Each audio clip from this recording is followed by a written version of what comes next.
السلام عليكم، كل سنة وانتم طيبين. رمضان كريم علينا وعليكم. طبعا كل يوم احنا بنعمل حلويات لولادنا، وزهقنا بقى من صينية الكنافة التقليدية والسادة وحتى بالمكسرات والبسبوسة. في الفيديو ده بقى هقول لكم على طريقة كنافة حصرية وجديدة وطعمها حلو جدا جدا. كتير من القنوات عملوا الكنافة البابل اللي انتوا شايفينها دي، بس الحشوة بقى حشوة غير، حشوة مميزة جدا على طريقة الخاصة. حشوة سهلة وبسيطة وطعمها مميز جدا يشرفك بجد قدام عيلتك، وحتى لو عندك عزومة هيقولولك انت عملتيها ازاي. مظبوطة جدا، طعمها حلو قوي قوي، وسكرها يعني مظبوط قوي قوي، وطعمها جديد حاجة كده. لو اشتريتوها من محل هتبقى فخمة وغالية جدا. ان شاء الله باذن الله هتعجبكم، لان مقاديرها سهله، وكمان الطريقه بتاعتها سهله ومحطوط عليها حشوه مميزه وموفره، مش غاليه ولا حاجه. يلا بينا نخش بقى على الطريقه والمقادير. عندنا اول حاجه نص كيلو من الكنافه، والكنافه دي كانت يعني كنت جايباها كنافه شعر، جمدتها كده في الفريزر لمده مثلا 3 4 ساعات، وممكن ليله كامله عشان تعرفوا تفركوها كويس جدا، او حتى تضربوها في الكبه. اتفركت كده معايا زي ما انتوا شايفين بايديا، ما احتاجتش كبه ولا حاجه. هحط عليها دلوقتي معلقتين كبار من السكر البودرة. حاولوا تلتزموا بالمقادير عشان يطلع السكر بتاعكم مظبوط جدا في الوصفة، لان انتوا لو كترتوا السكر في اي خطوة من الخطوات هتفرق معاكم جدا. حطيت المعلقتين السكر وقلبت كويس، وبعد كده هبدأ اعملها بقى اللي هي البابل. عايزين بقى تعملوها في فنجان عندكم او بمعلقة معيارية، ودي اسهل حاجة علشان تاخدوا بقى شكل الكنافة اللي هي تبقى صغنونة خالص كده وشكلها بابل. هنبدأ دلوقتي نضغط عليها، نحط كمية كده في المعلقة. واهم حاجة عشان تطلع معاكم بسهولة ان انتوا تضغطوا ضغطة جامدة جدا على الجوانب، وتسيبوا بس كده فجوة او يعني حفرة صغنونة جدا في النص. طبعا بتعملوها بصبعكم كده هتطلع معاكم منتهى السهولة بسرعة يعني. فطبعا انا هعمل بس قدامكم كده كام واحدة، وبعد كده هقعد بقى كده وهجيب حاجة كده اتفرج عليها وهبدأ اعملها، لان هي بتاخد شوية وقت علشان تتعمل معاكم، فانتوا طبعا ما تعملوهاش وانتوا واقفين. ناخد بقى كمية كده في المعلقة، وهبدأ أضغط عليها من النص ومن الحواف أو من الجوانب بتاعة المعلقة، وبعدين بطلعها بصباعي بتطلع بمنتهى السهولة. خلصت كل الكمية، أخدت معايا شوية وقت كده، وبعد كده دخلتها الفرن بس تتشمع على درجة حرارة هادية، يعني لمتوسطة لمدة 10 دقايق. هبدأ أحضر الكريمة أثناء ما هي في الفرن. أخدت دلوقتي نص كوباية من الكريمة الخام، الكريمة اللي أنا مستعملها كريمة المتحدة، وخام من غير سكر خالص. هحط معلقة واحدة بس من السكر البودرة، وكوباية من الحليب تكون ساقعة، حليب كامل الدسم. اخدتهم يعني الحليب ده بالقشطة بتاعته، وهضربهم كويس وهشيلهم في التلاجة على جنب. بعد بقى ما الكنافة بتاعتي اتشمعت، يعني اثناء ما بضرب الكريمة كانت الكنافة بتاعتي اتشمعت شوية، هحط عليها بقى الزبدة او السمنة البلدي. احط عليها يعني معدل كده معلقه صغيره على كل واحده من السمنه البلدي، وادخلها بقى الفرن على درجه الحراره بتاعتها المتوسطه عادي خالص، على الرف اللي في النص تاخد معايا التسويه المظبوطه بتاعتها. هبدا بقى دلوقتي احضر الحشوه على بال ما الكنافه بتاعتي تستوي في الفرن او تاخد لون من فوق ومن تحت. حطينا في طاسه واسعه كوبايه من السكر، حجم الكوبايه دي 200 جرام.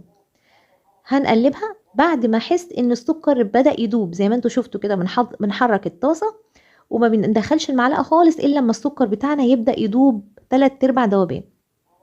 بعد ما السكر بتاعي داب خالص، هاخد بنفس حجم الكوبايه دي حليب يكون سخن، يعني انا كنت مولعه عليه على عين تانية كده على البوتاجاز، علشان لو نزلت بيه بارد السكر هيقفش كده معايا وهياخد وقت جامد على بال ما يفك. فطبعا علشان ننجز في الوقت فانا بحط الحليب سخن. قلبتهم لحد ما السكر داب وكل التكتلات والكلاكيع راحت. جبت ربع كوبايه من الحليب، معلقتين كبار من النشا، وقلبتهم كده كويس، ونزلت بيهم على الخليط ده اللي هو السكر اللي دايب اللي عليه الحليب. وهبدا بقى اقلب دلوقتي مش بمعلقه، هقلب بالمضرب اليدوي السلك عادي. احط معلقه كبيره من الزبده، وهبدا بقى كده اقلب، وهسيبهم بقى كده على نار تكون يعني هاديه، بلاش نار عاليه. هقلبهم كده لحد ما احس ان شويه بشويه القوام بتاعهم بيبدا يتقل، وبيبدا بقى ايه، مبقاش فيهم سائل كتير. زي ما انتوا شايفين كده، ده بقى اسهل صوص توفي او كراميل بنحطه كده في حشوه الشوكولاتات، طعمه مميز جدا، ودايما بعمله معاكم في العيد لاني بحبه جدا. على في حشوه الشوكولاته بتاعه العيد حطيت كده ربع معلقه وبين صوابعي رشه ملح بسيطه. علشان بس بتعادل الطعم. انا عندي البرطمان ده كده بحضره قبل رمضان فيه مكسرات، يعني سوداني على سمسم على لوز على بندق، اي انواع مكسرات عندكم باخدها بضربها في الكبة، بحط عليها معلقة من السيرب وبحطها كده في برطمان عندي، بتكون يعني مجروشة مش مضروبة ناعم، وباخدها بقى بستعملها في الحاجات اللي زي كده. اخدت منهم حوالي كوباية معيارية، لو بالمج العادي يبقى مج ونص من المجات العادية. اخدتهم بعد ما القوام طبعا بتاع صوص التوفي ده تقل شوية، وهبدأ احطهم على النار علشان اخلي المكسرات بتاعتي الرطوبة بتاعتها او البرودة بتاعت التلاجة تروح منهم، ويسخنوا معايا ويختلطوا بصوص التوفي، ويبقى فيهم كده تعليكة وكرملة، يعني مش قادرة اوصف لكم قد ايه جميلة. هقلبهم لمدة كده نص دقيقة على النار الهادية، ولحد كده ما احس ان خلاص ما بقاش فيهم سائل وبيطلعوا كده من الطاسة وقوامهم يبدأ يتقل شوية.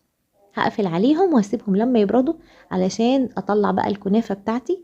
اخدت لون ذهبي من فوق ومن تحت، هتاخد في الفرن حوالي 13 دقيقة او ربع ساعة على درجة حرارة متوسطة. ممكن في الاخر تشغلوا لها الشواية علشان تاخد لون ذهبي من فوق. طبعا عملت معاكم السيرب التقيل بطعم الكراميل، اخدته كده وخففته شوية، وهحطه عليها يعني وسط، يعني مش هحط عليها سيرب تقيل زي ما بتحط على الكنافة، سيرب وسط خففته بنص كوبايه من الميه يعني.